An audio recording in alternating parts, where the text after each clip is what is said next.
Tonight on Unsolved Mysteries. She was beautiful, charming, and she loved horses.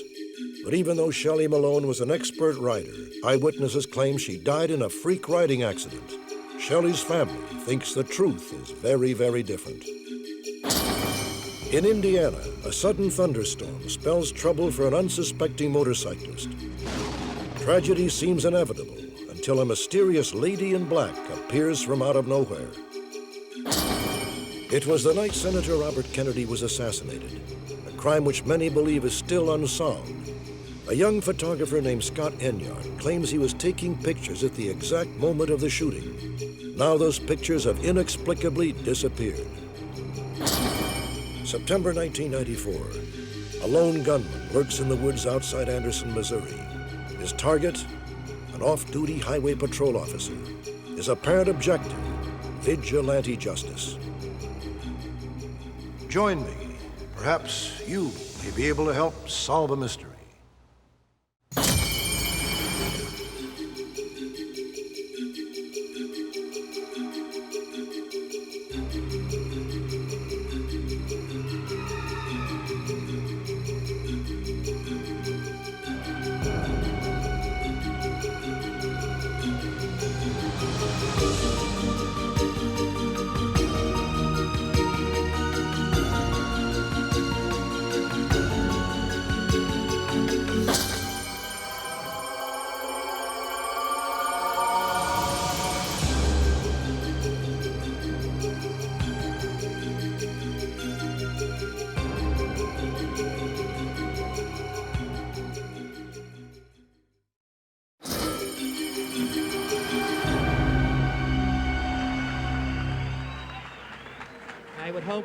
I would hope now that the California primary... June 5th, 1968. Now that these primaries over...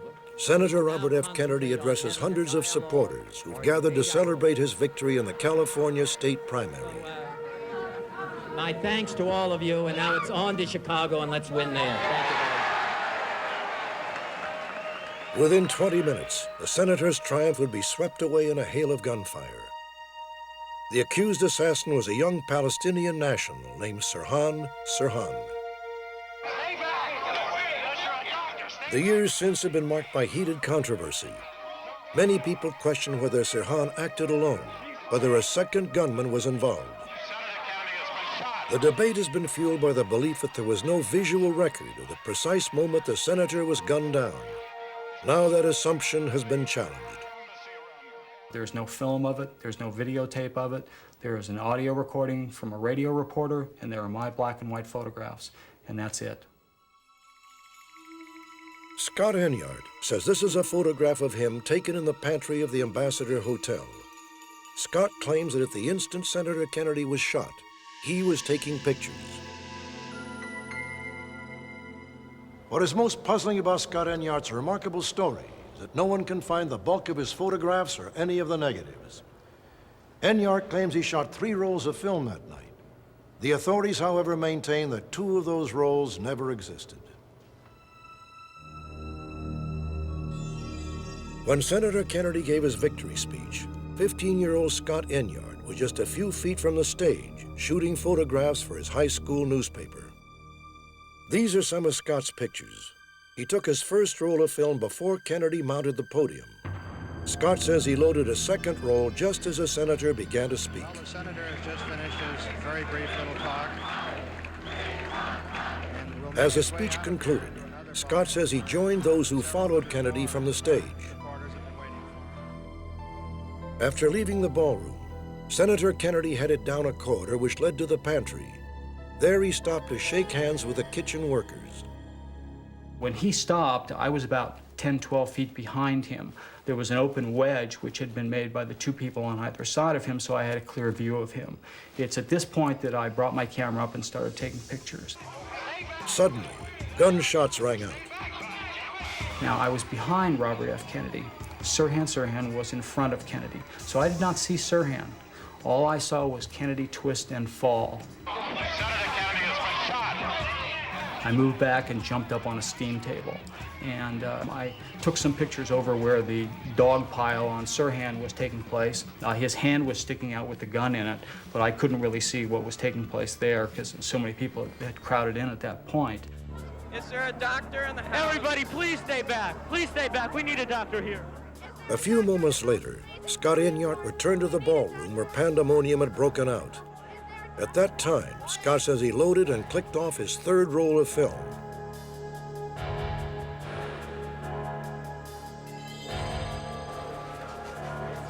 I noticed two men in suits. They were looking at me rather strangely, and I moved a few steps, and they moved a few steps. Not knowing who's a terrorist, who's an assassin, and who's the police, I took off.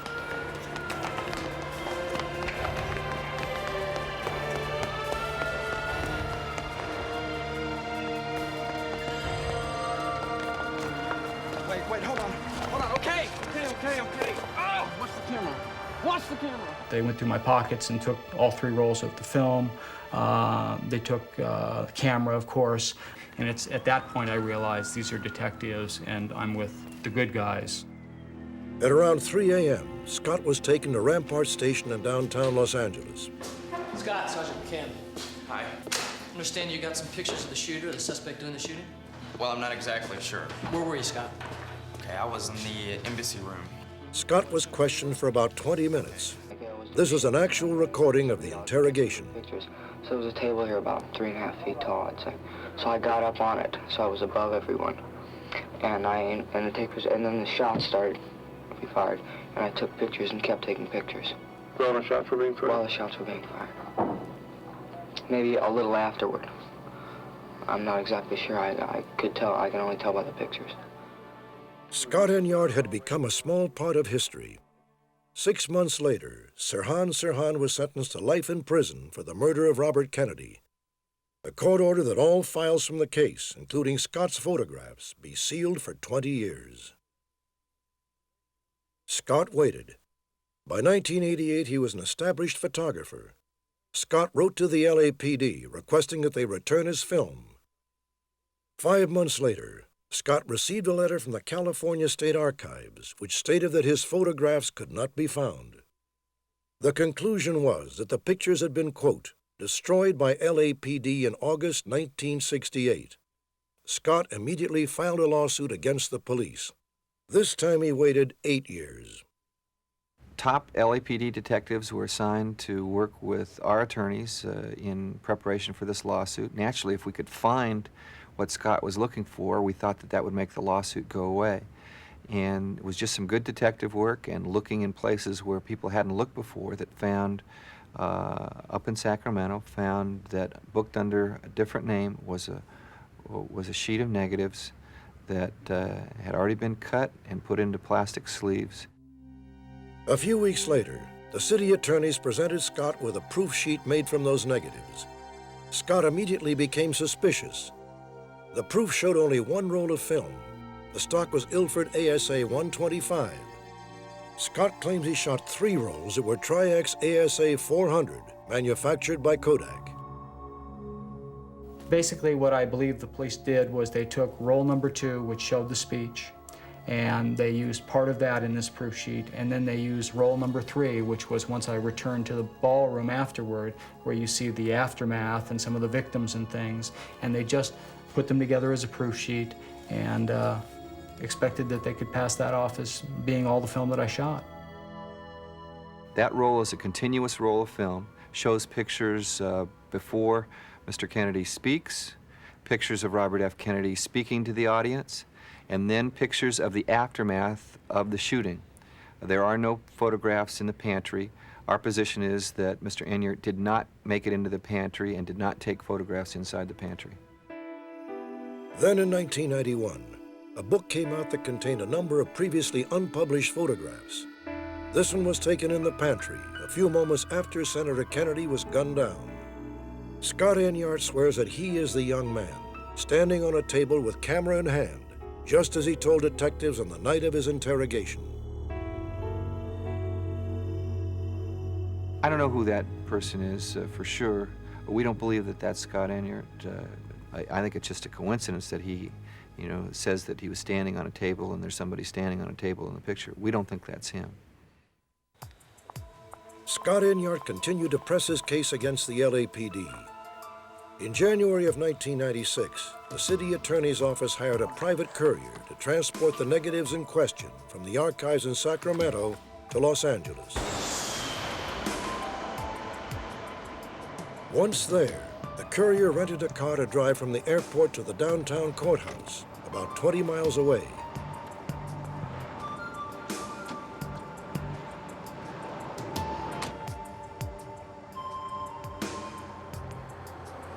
Soon after leaving the airport, the courier was forced to pull into a service station.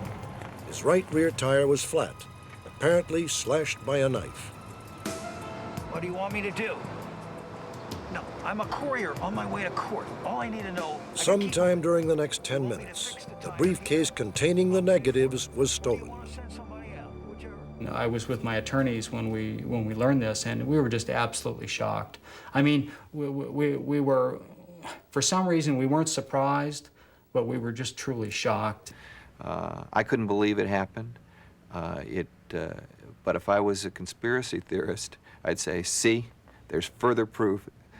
Now we'll never know.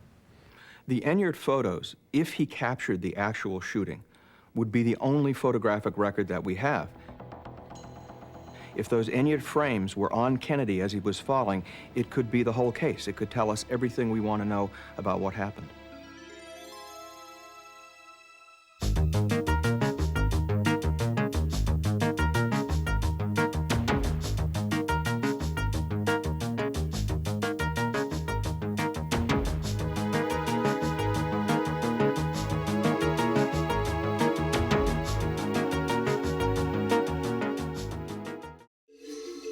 Next, in the aftermath of a violent storm, a young man finds himself in desperate need of a miracle.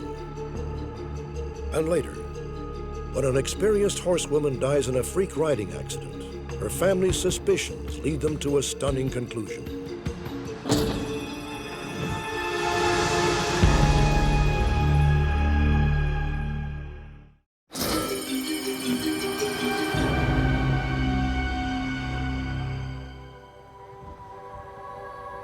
Good fortune can quickly turn bad, swift as thunderclouds can sweep a summer sky. No one knows this better than Robert Davidson. 16 years ago, in June of 1980, Davidson was barreling down I-74 near Acton, Indiana. As a rainstorm whipped up around him, Davidson's luck suddenly changed for the worse. When you're driving 60, 65 miles an hour on a motorcycle, when raindrops hit you, it's really pretty stingy. It hurts. And I thought, better pull over and get my rain jacket out of the trunk. I had one foot on the ground when that's the last thing I can remember.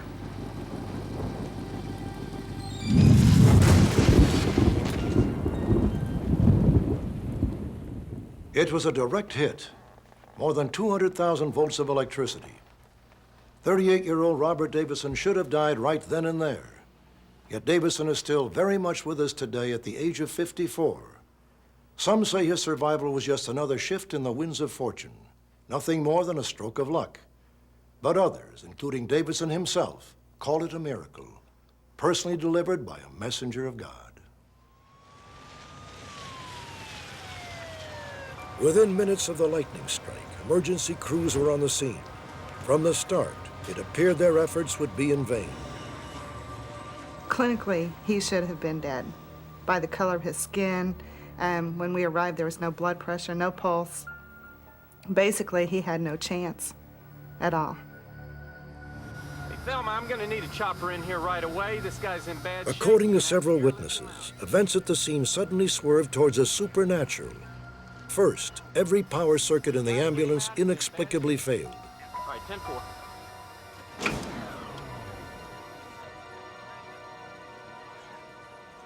And the engine shut down, the lights turned off, and it was without power completely. We got dual batteries. One battery would go down, the other one would take over. And there's no way they could have both gone down at the same time. It was an eerie feeling I mean, you could just, it felt strange. And as they were doing the CPR, you heard this woman coming up yelling, I need to touch him, I need to touch him, just let me touch him. I must touch him. I must touch him. Nobody knew her name or where she came from. Later they would refer to her reverently as the Lady in Black.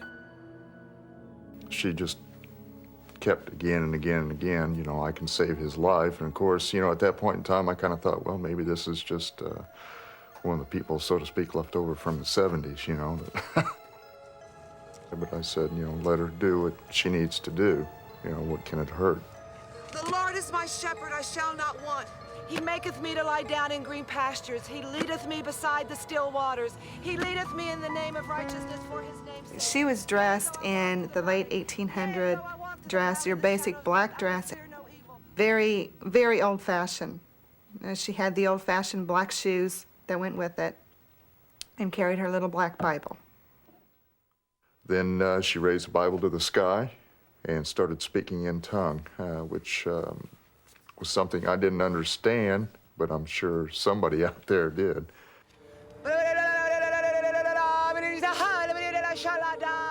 You could just feel all the time that she was saying this, just chills from head to toe. I mean, it was like just this tremendous amount of energy.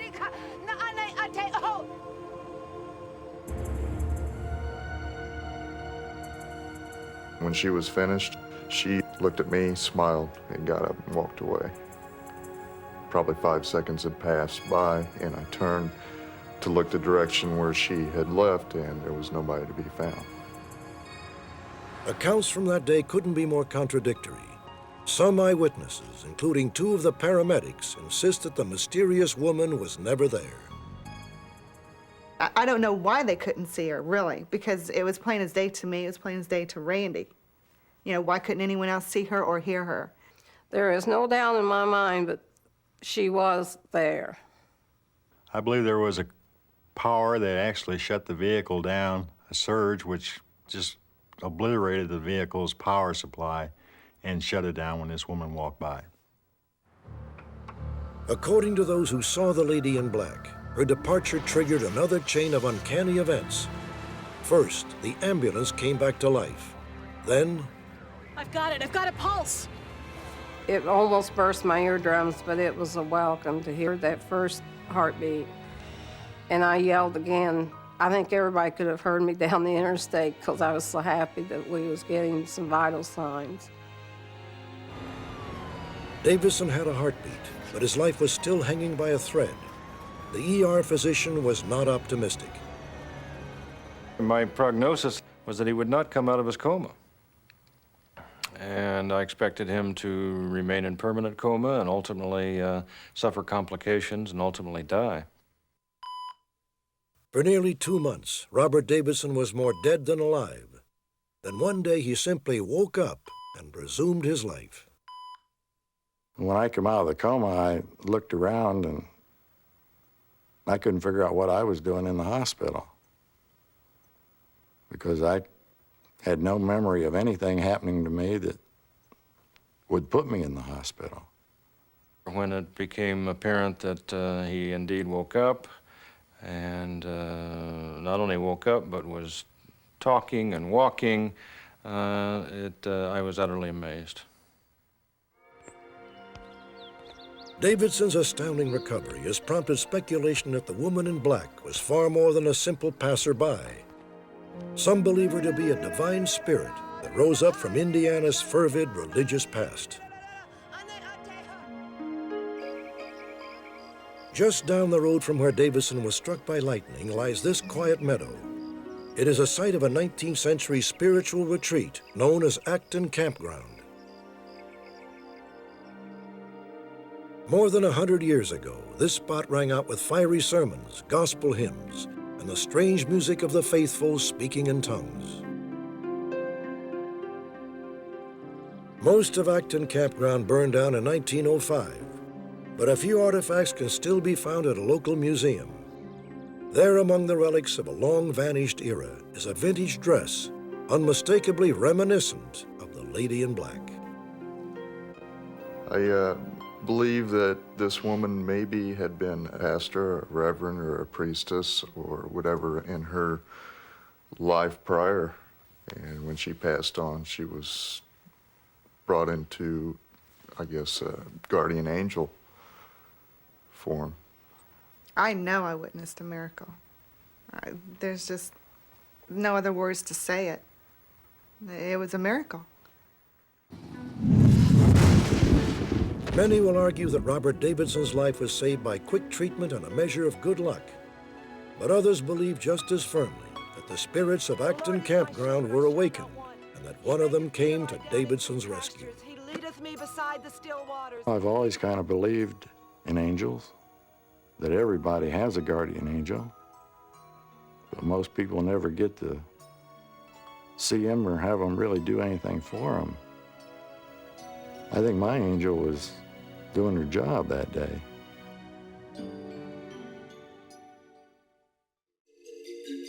Coming up, controversy rocks a wealthy enclave in Virginia after a beautiful young woman dies under mysterious circumstances.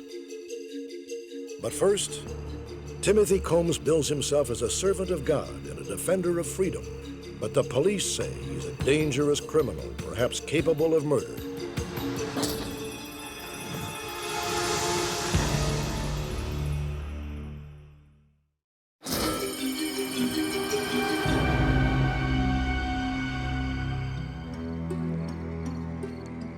September 16, 1994, Anderson, Missouri. A lone hunter cautiously makes his way through the woods, stalking, waiting for just the right moment to strike. But his prey is not what you would expect. The target this night is a Missouri State Highway patrolman, and the hunter is not your everyday outdoorsman. According to the police, his name is Timothy Combs, and he calls himself a free man.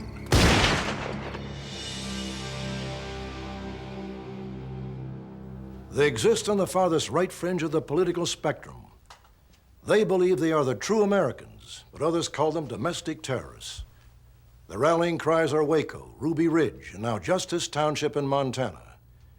The Freemen are a loose-knit brotherhood, bound by what some say is a pathological mistrust of the United States government. Mr. Thomas, in late November of last year, did a couple from Kansas City call on you at your home or place of business? Yes, they did. What was the purpose of that visit? This is a recreation of a so-called common law court. Most freemen no longer acknowledge the authority of our legal system and see common law courts as a way to circumvent the government. May I ask you, what was it the sheriff wanted to talk to you about? Well, he wanted to know if I had a tax ID number, how long had I been working out of my home, and had I paid state sales tax. State sales tax? Yes, sir. He wanted you to pay state sales tax on items that you made in your own home? That's right. Mr. Thomas, may I ask... The common law courts now that are being formed are by citizens of the counties, and they are tired of being jerked around in the state courts, not having their rights protected within these courts. The common law courts are predicated upon free men using their right to determine issues of law. Robert Jose, a self-styled minister, is asked to be filmed in silhouette due to his religious convictions. This is a photograph of Jose taken in 1995. He is one of the area's leading advocates of the free man movement. The Freemen, or super patriots or Christian patriots, believe that the Constitution is a divinely inspired document along with the Bill of Rights that gives them preeminent rights in American society. That they do not have to do things like pay income taxes or have driver's licenses and so forth, because that's all part of the laws that were passed after the Constitution and the Bill of Rights. They see these as man-made laws that don't apply to them. In the case of Robert Jose, that philosophy apparently led him to issue fake legal documents. In 1985, he was convicted of drafting a bogus court order in the case of a parishioner who'd been arrested for a minor traffic offense. For 9 years, Jose laid low on his farm while he contested the conviction. But in June of 1994, the new prosecuting attorney from McDonald County, Missouri, ordered the Highway Patrol to bring Jose in. Mr. Jose has a history of resisting arrest. and to avoid an armed confrontation on his property where he was believed to have a large number of weapons, the decision was made to arrest him on a county road where he was by himself. Jost drove right into a trap. Sergeant Steve Dorsey and Corporal Bob Harper were waiting.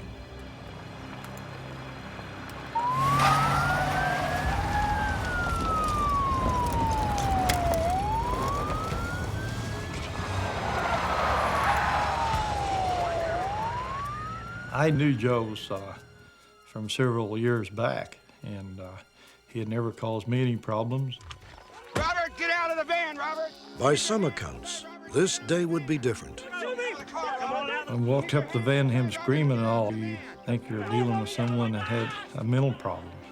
I mean, he's screaming and hollering and just throwing his hands up and saying, "Who are you? Who are you?" And Robert, if you don't calm down, I'll mace you. Robert, I'm gonna mace you.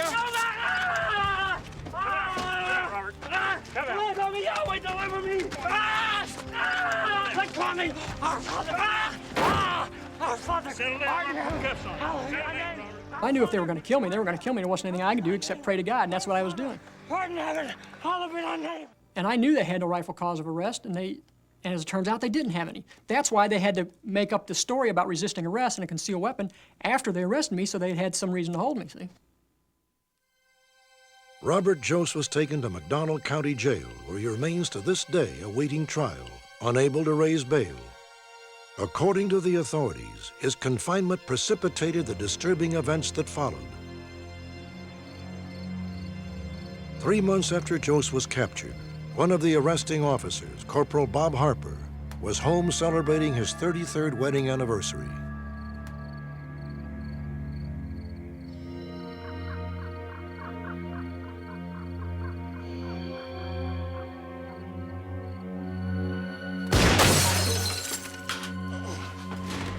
I heard this loud shot, and I ran up the hallway, and Bob was laying next to the cabinet, and he was trying to tell me that the can had exploded, and I explained to him that he had been shot. Call the sheriff.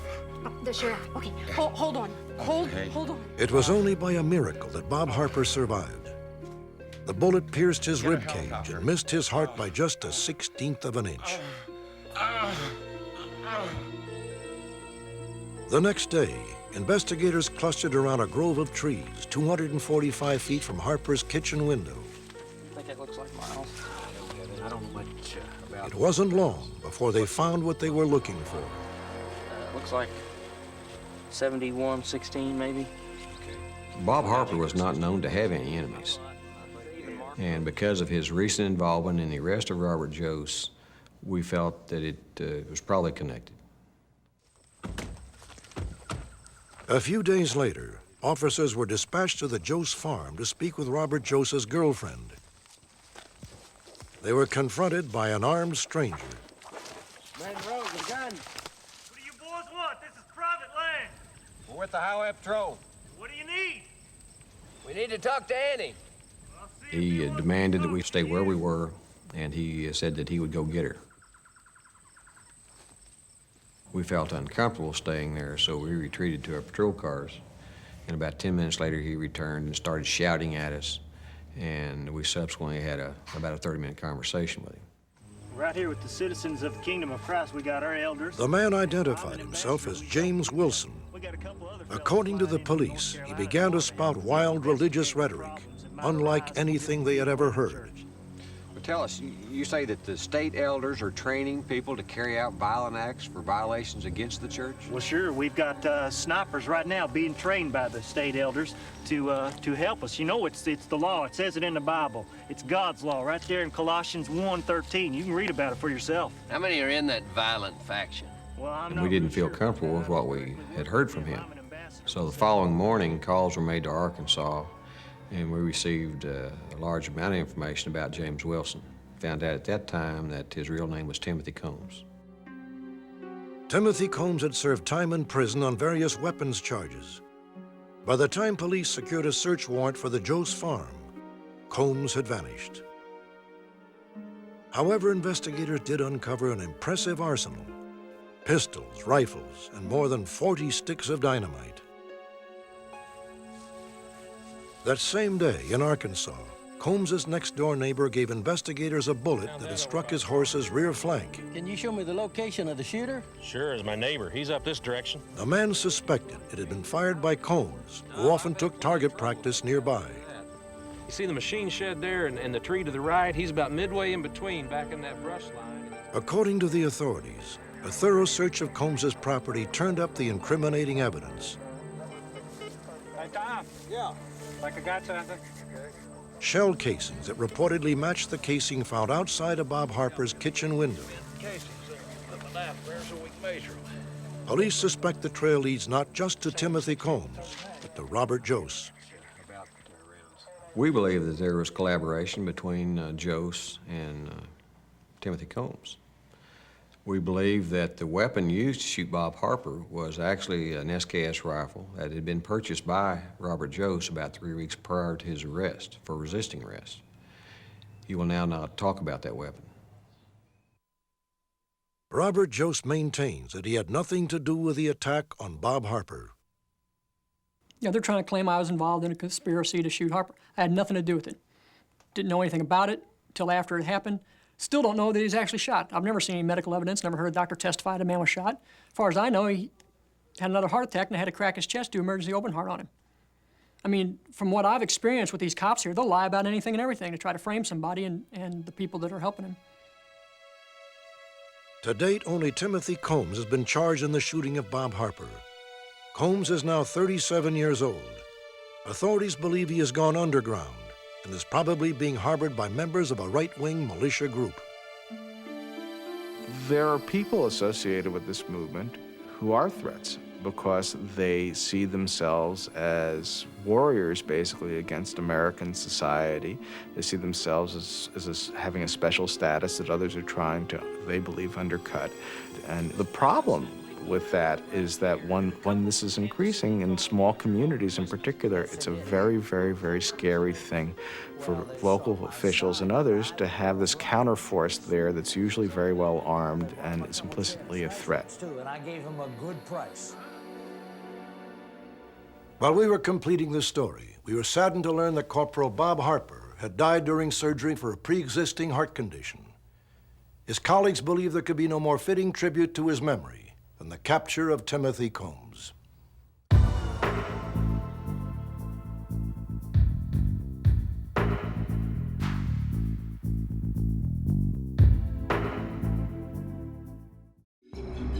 Next, witnesses say veteran rider Shelley Malone was trampled by her own mount. However, expert horsemen say highly unlikely.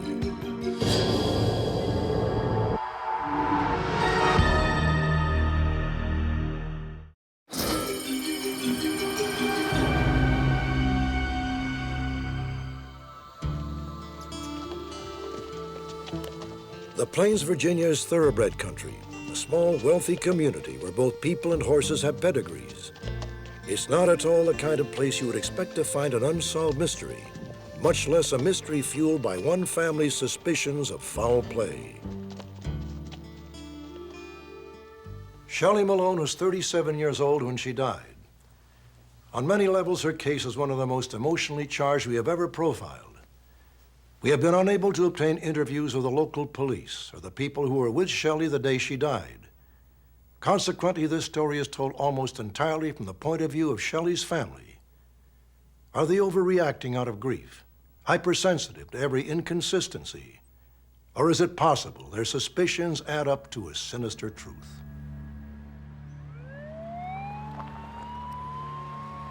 October 18th, 1992. Paramedics were called to a field in a wooded area outside the Plains. Shelley Malone, an accomplished horsewoman, had been badly injured in a riding accident. As the paramedics struggled to save Shelley, her boyfriend, George Carhart, and two other friends, Erica Stumvall and Carter Wiley, could only stand by helplessly and watch. According to Erica, the only witness to the accident, Shelley's horse had stepped on her and kicked her repeatedly. One blow was apparently powerful enough to rupture her heart. However, Shelley's family has always found Erica's account highly questionable. I know that that accident is most improbable, if not impossible. In an open field, for a horse she loved and loved her, to step on her squarely on the chest after he had thrown her off, this is impossible.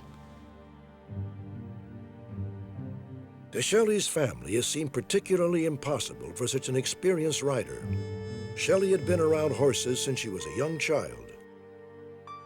Shelley was born loving horses. When she was 6 or 7, she told me she was going to marry a horse when she grew up. So she never ever lost her interest in horses.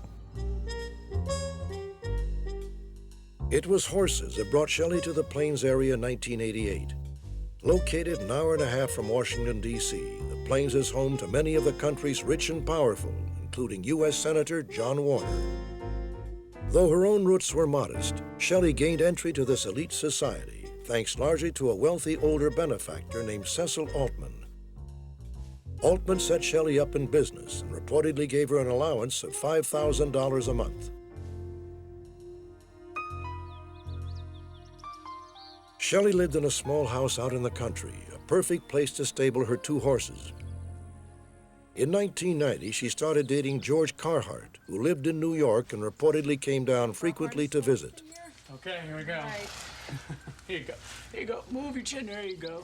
However, Shelley's mother claims that after 2 years, Shelley was ready to move on. Okay. The relationship was strained. She had relayed to my husband and myself that she was bringing this relationship to a close. On Friday, October 16, 1992, 2 days before she died, Shelley allegedly had an impromptu romantic encounter with a local attorney.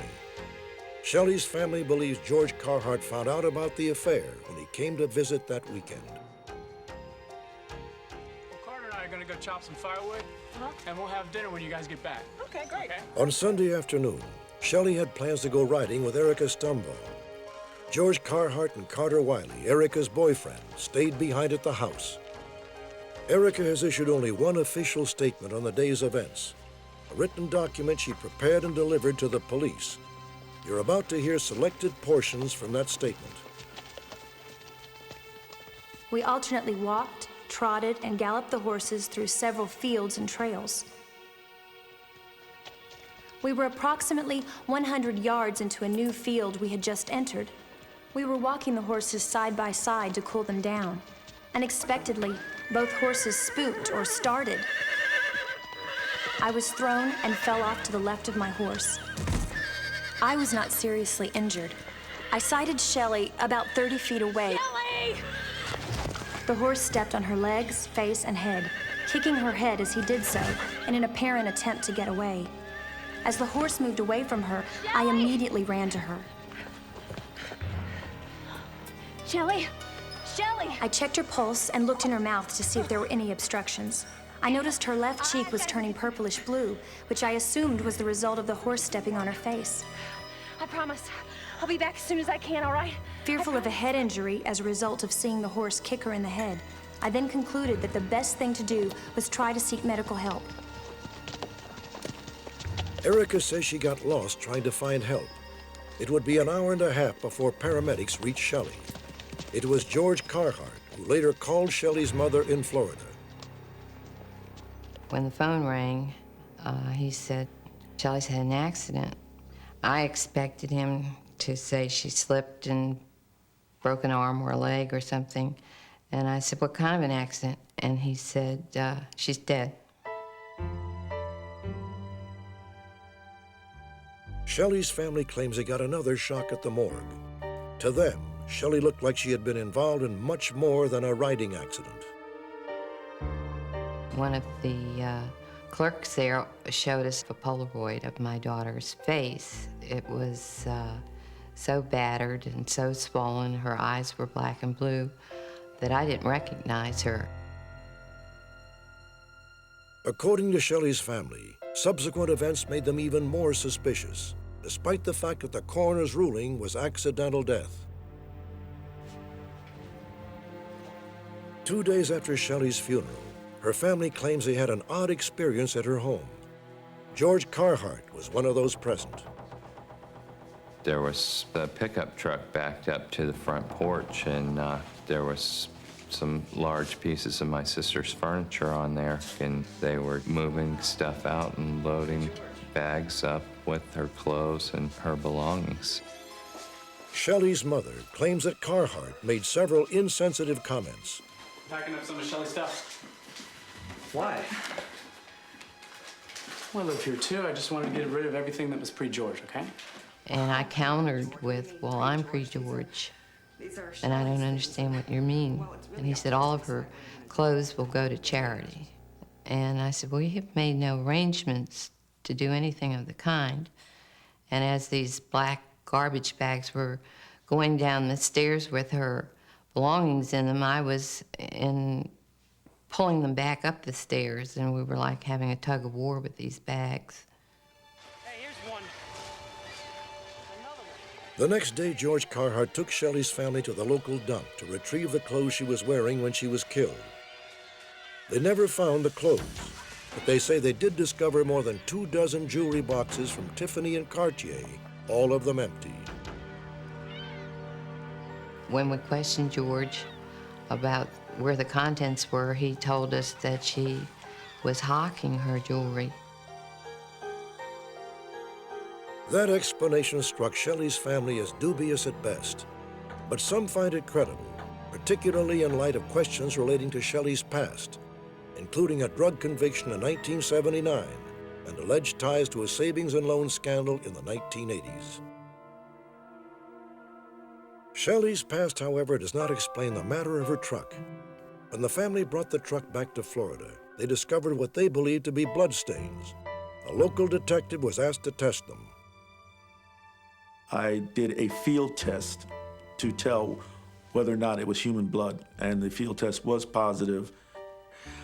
From the angle where the blood was on the passenger seat, it appears that it came from a head wound. Shelley's family took the truck back to the plains and turned it over to the authorities. Some routine blood tests were performed. However, the Fauquier County Sheriff's Office claimed they didn't have the budget to do DNA comparisons. Shelley's family has taken out newspaper ads, written letters, and made numerous phone calls to local and state officials, all for one purpose. They want a full-fledged investigation, an investigation they believe will prove Shelley was murdered. I can only think that an argument came about between Shelley and George, or Shelley and Carter Wiley. I don't know which of the two. I think it wasn't a planned thing, but I think one of them struck her and killed her, or felt that they had killed her, or felt that they had maimed her in a very serious way. And I think the rest of the scenario that we've been told is simply that. A scenario. Shelley! John Strasburger, a horse expert and editor of the Chronicle of the Horse, feels it is highly unlikely Shelley's horse would have behaved as Erica Stumvall described. The element of the story that raises questions in my mind are a horse stepping on its rider in an open field. It's hard to imagine a horse intentionally or accidentally stepping on someone in that situation. Not impossible, but very hard to imagine.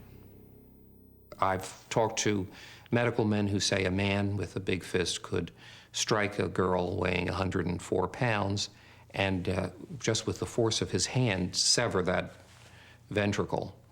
So that once that had happened and she was unconscious or dead, what could they do? So you take the shoe off of the horse, ram it onto a 4x4, and then with all the force you have, plant a hoof print over the heart. What happened to Shelley Malone? The Sheriff's Department in Fauquier County, Virginia, issued the following statement in response to our story. Quote, Ms. Malone's death has been investigated and reviewed by several agencies to include the Virginia State Police. All conclude the death is accidental, end quote. In addition, the Office of the Chief Medical Examiner in Washington, D.C. also ruled that the death was accidental.